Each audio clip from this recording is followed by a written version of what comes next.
Today, we bring you another 5 footballers who have fallen under the wrath of entire countries.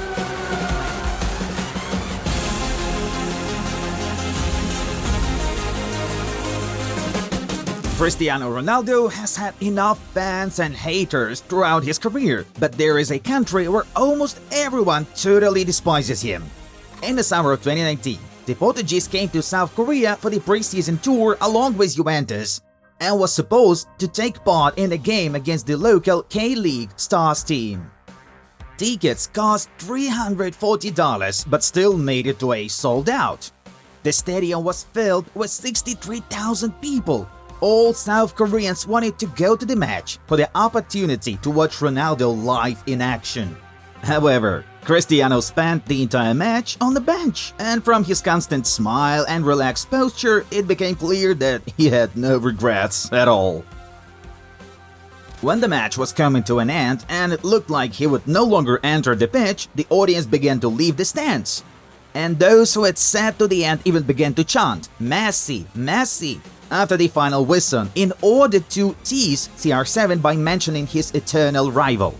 Ronaldo, in his turn, refused to give autographs for fans and ignored the Korean media.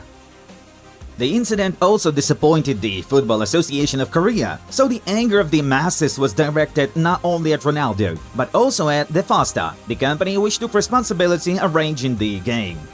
Their representatives decided to accuse Juventus of violating the agreement, according to which Ronaldo was obliged to play for at least 45 minutes. The White and Blacks also tried to justify themselves, citing their key star's injury. Nevertheless, public discontent turned into lawsuits.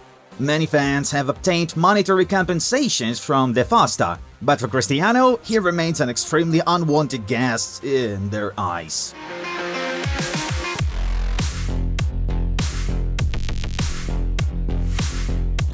During the Champions League final of the 2017-18 season, Sergio Ramos deliberately injured Mohamed Salah, thus significantly weakening Liverpool's attacking potential.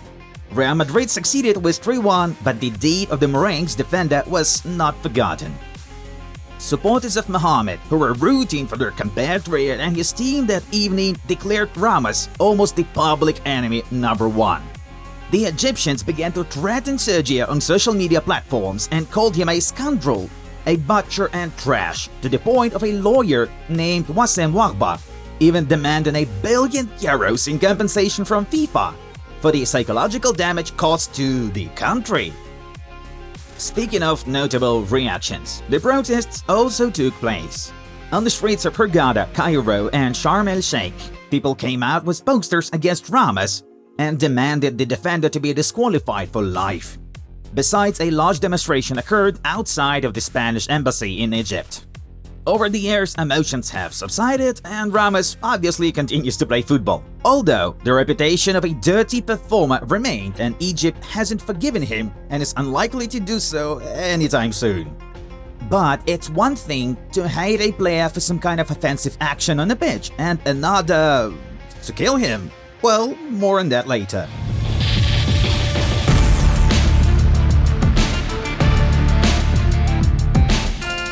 Back in 1994, all of Colombia came together to support their team at the World Cup. In the tie versus the United States, defender Andres Escobar put the ball into his own net in the 34th minute, and the Colombians lost 2-1, getting eliminated from the tournament ahead of schedule after the second match day of the group stage. Needless to say that the whole country loved Escobar that day.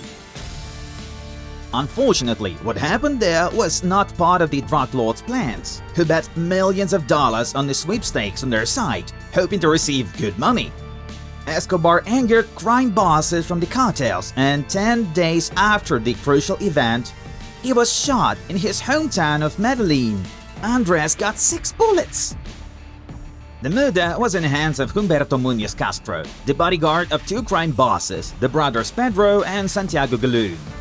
Upon releasing gunfire at Escobar, the killer shouted "Goal, goal, and goal" with a shot. For just one move, poor Andres turned into an outcast in Colombia and even paid with his life for a mistake.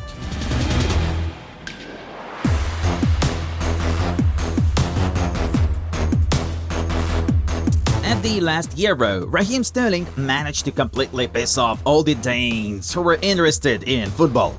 During the semi-finals of the tournament, Denmark were facing England and held the 1-1 draw. The match went into extra time and Sterling decided to take the matter in his own legs by diving in the opponent's box and earning a penalty for the Three Lions as a result. Interestingly enough, even the VAR system managed to agree with the strange referee's conclusion and appointed a penalty. The England team made use of their chance and reached the final. The red and white supporters were outraged by the artistic fall of Sterling and the referee's blindness. But in a post-match interview, the cheeky Raheem escalated even more tension. "I went into the box, he stuck his right leg out and it touched my leg, so it's a clear penalty. As long as it goes in the back of the net, that's all that matters," the striker recalled. Naturally, from that moment on, Denmark fans treat Sterling with great hostility. Although their pain was somewhat softened with England suffering defeat from Italy in the final.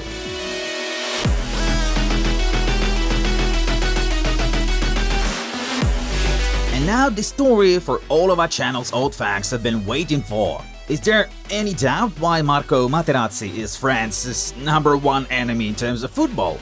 So, in the 2006 World Cup final, Italy and France had 1-1 on the scoreboard. The extra time went on, 10 minutes left before the penalty shootout. Suddenly, Materazzi yells something at Zinedine Zidane, who turns around and headbutts Marco right in the chest. The Italian fell to the lawn and writhed in pain. Thus, Zizou was immediately shown a red card. Consequently, Squadra Azzurra won on penalties. After the final whistle, it turned out that Materazzi insulted Zidane's mother and talked about sexual interaction with his sister. So from a moral point of view, Zinedine's aggression can be understood.